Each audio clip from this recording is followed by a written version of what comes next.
குழந்தை பாக்கியம் பெற குத்து வாங்கியவள். வணக்கம் நண்பர்களே, என் பெயர் ரமேஷ். இப்போது எனக்கு வயது 28. திருமணமாகி ஒரு நாள் கூட விடாமல் தினமும் ராத்திரியில் என் பொண்டாட்டியை புரட்டி எடுத்து கொண்டிருக்கின்றேன். என் முதலிரவு அன்றே என் மனைவியை எந்தவித பதற்றமும் இல்லாமல் ஆறாமற செய்தேன். அதற்கான காரணம், கல்யாணத்திற்கு முன் என் பக்கத்து வீட்டு மாலா அக்காவுடன் ஏற்பட்ட அனுபவம்தான். அந்த அனுபவத்தை தான் இந்த கதையில் நான் உங்களுக்கு கூறப்போகின்றேன். அப்பொழுது எனக்கு வயது 19. கல்லூரி 1ஆம் ஆண்டு படித்து கொண்டு இருந்தேன். ஆனால் பார்க்க 10வது படிக்கும் ஸ்கூல் பையன் போல இருப்பேன். அப்பொழுது நாங்கள் வாடகை வீட்டில் குடியிருந்தோம். என்னுடைய பக்கத்து வீட்டில் சண்முகம் மாமாவும் மாலா அக்காவும் இருந்தார்கள்.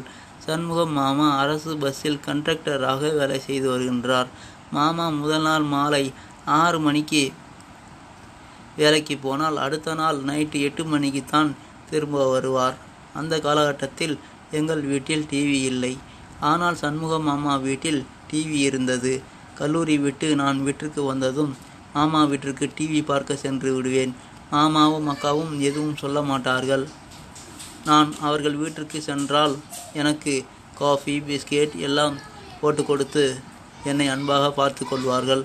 சில நேரம் நைட் டிஃபன் கூட நான் அங்கேயே சாப்பிட்டு விடுவேன். அதற்கு என் அம்மாவும் அப்பாவும் எதுவும் சொல்ல மாட்டார்கள். காரணம், என் அம்மாவும் மாலா அக்காவும் சிறந்த தோழிகள். அதனால்தான். மாலா அக்கா என்னிடம் சின்ன சின்ன வீட்டு வேலைகளை செய்ய சொல்வார்கள். அதற்காக செலவுக்கு எனக்கு பணம் கூட தருவார்கள். சினிமா பார்க்க மாமாவும் அக்காவும் தியேட்டருக்கு போனால் என்னையும் உடன் அழைத்து செல்வார்கள். அந்த அளவு எங்கள் குடும்பம். நான் அவர்களுடன் மிகவும் நட்பாகவும் பாசமாகவும் இருந்தேன். அவர்களும் என்னிடம் நட்பாகவும் பாசமாகவும் இருந்தார்கள். எனக்கு 8வது படிக்கும்போதே ஆசை அதிகம். மாலா அக்கா பக்கத்து வீட்டில் குடி வந்து 1 வருடம் ஆச்சு. புதுசாக கல்யாணம் பண்ணி குடி வந்தாங்க.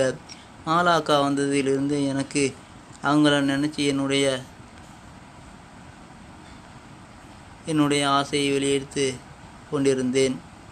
எங்கள் வீடு ரொம்ப சின்ன வீடு.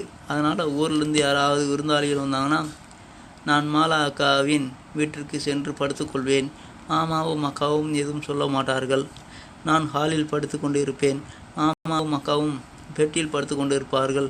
நான் ஒருவன் வீட்டில் இருப்பதை கூட நினைக்காமல் மாமாவும் அக்காவும் லைட்டை போட்டு கொண்டு பஜனையில் ஈடுபடுவார்கள். நான் கதவு துவாரம் வழியாக மாமாவும் மாலா அக்காவும் வேலை செய்வதை அரைகுறையாக பார்ப்பேன். அதை பார்த்து கொண்டு நானும் குஷியாக இருப்பேன். அவங்க ரூமில்